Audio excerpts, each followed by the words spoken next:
Hey all you cinema buffs out there, Nate and Dennis bringing you our review of Alien Covenant. Now, Alien Covenant is the sequel to Ridley Scott's original return to the Alien franchise, Prometheus. Yeah. Nate and I both really liked Prometheus. It was a very beautifully rich movie, great visuals, and it explored some really deep themes, brought up some good sci-fi questions. I think it was a really good sci-fi take on the Alien franchise, where traditionally it's more horror action with aliens. Yeah. But here we go. We got the sequel to Prometheus, Alien Covenant. So, Nate, what'd you think? Do you think Ridley Scott carried anything over from Prometheus to Alien Covenant? Absolutely. I would say that Prometheus is more prominent in this movie than Alien when it comes to themes, when it comes to style even. I found Prometheus to be a humongous influence on Ridley Scott, that he's actually taken it further plot-wise, story-wise.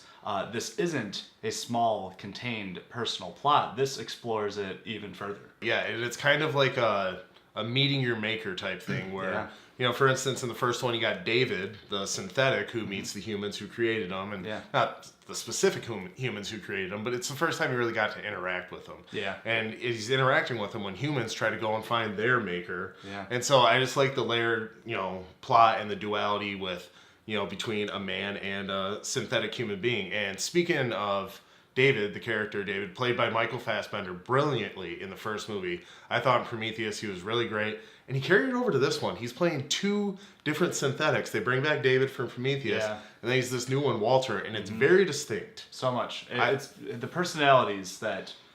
they're so different, these personalities. And yes, they're different models, Right, one's an upgrade. Yeah, one's an upgrade. One's the first model. And I liked how they tackled how we meet David. And, we're already a little familiar with him. But, yeah, the other synthetic, which his name was... Walter.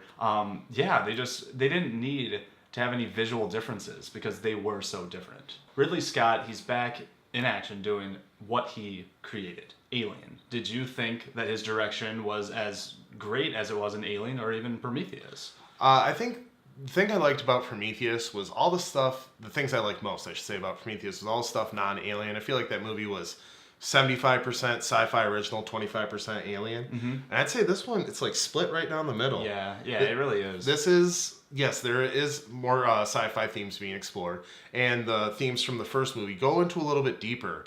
And it's more about the lust for the power of creation with this one. Right. To me, I'm slightly disappointed. I really was looking forward to Ridley Scott going to tight corridors and horror. I wanted Alien to go back to its original form of just scary. Alien is a personal story of one crew dealing with this monster, not knowing where it came from, what it is, or what it's capable of, and adapting to that situation. Yeah. And that's what I wanted out of this. And I started to feel like Prometheus asked a lot of questions, and it was really bold, and it didn't feel so much like an Alien movie. I set it aside. But with this one, I started to wonder to myself, is Ridley Scott asking a bunch of questions that I don't necessarily want the answers to? I wanted a little bit more mystery. I don't need to know where these creatures came from. I wanted horror action, and unfortunately, I didn't really get that much of it. You peel back too many layers, and it makes your villain less scary, less menacing, which, especially in this one...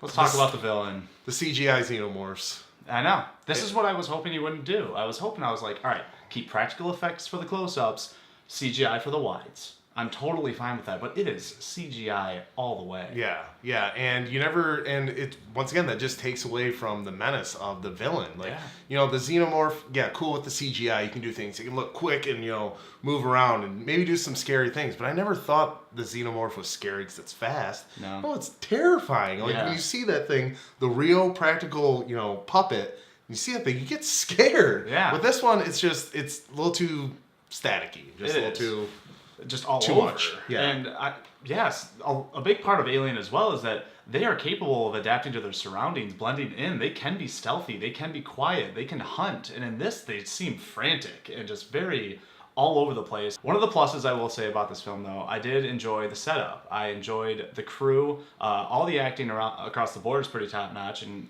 including Danny McBride.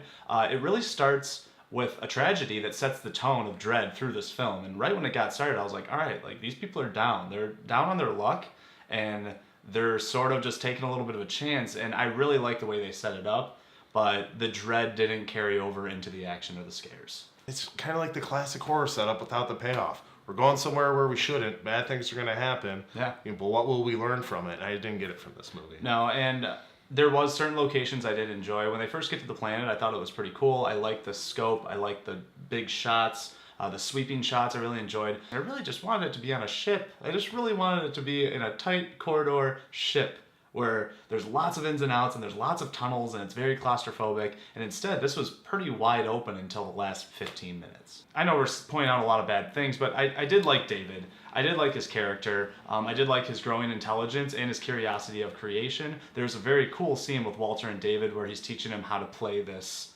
flute. And I really liked that. I thought it was a really cool, well-directed, long shot. And once again, Michael Fassbender is just fantastic in this film. Yeah, I'm glad you brought up that scene. I do want to point out that scene because it's one of those just great moments of modern filmmaking where one actor is interacting with himself and they're holding props and they're doing things and they're touching each other. And it's just crazy with the CGI these days that you can't even tell, like, oh, well, that's spliced out and that's different. And they, compose those two shots together. Like, no, you watch it and you're like, how did they do this? How did they make it look like Michael Fassbender was really hanging out with himself? I know, it was weird because I always say, like, just put the camera on him and let him work. And that's what Ridley Scott did, but there's only one of them. So it is kind of a cool little feat what he did with that shot because it was a long shot and he did it well. Yeah, and the camera moved with it too. It's like one thing where you can just splice the two shots together, but the camera's moving and he's still interacting with them. I thought that was a really cool scene. Buffs. All right, so we gave our thoughts on the film. Now it's time to put a score to it. Dennis, what do you think?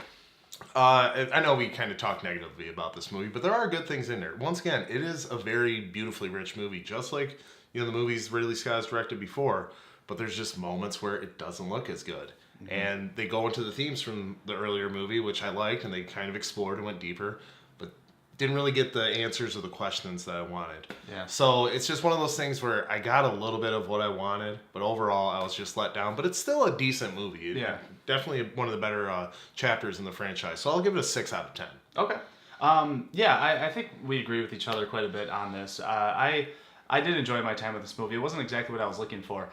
I think it's because we liked Prometheus that we were able to like this movie. There are a lot of naysayers when it comes to Prometheus, but fans of Prometheus will really like this movie. But fans that are looking for something like Alien, the first one, I think they're going to be a little disappointed like myself. But like you said, really well shot, some really great moments. Great performances. Great performances. So I'm going to go just a little bit higher, but I'm going to go 6.5. Okay, yeah, I mean, not a bad movie by any means. Like you said, Michael Fassbender alone is worth watching this movie. Definitely. But yeah, just a little bit of a letdown. Yep. Buffs. All right, so that's it for our review of Alien Covenant. What'd you guys think of the movie? Why don't you go ahead and leave all your comments down below. And to see more reviews, click that subscribe logo on your left. That's right. Also, we're going to have a lot of reviews coming up for you this summer. We're right in the thick of summer blockbusters, and there's a lot of great releases coming out on Netflix as well. Yeah. So keep posted, and don't forget, There's no place like the theater.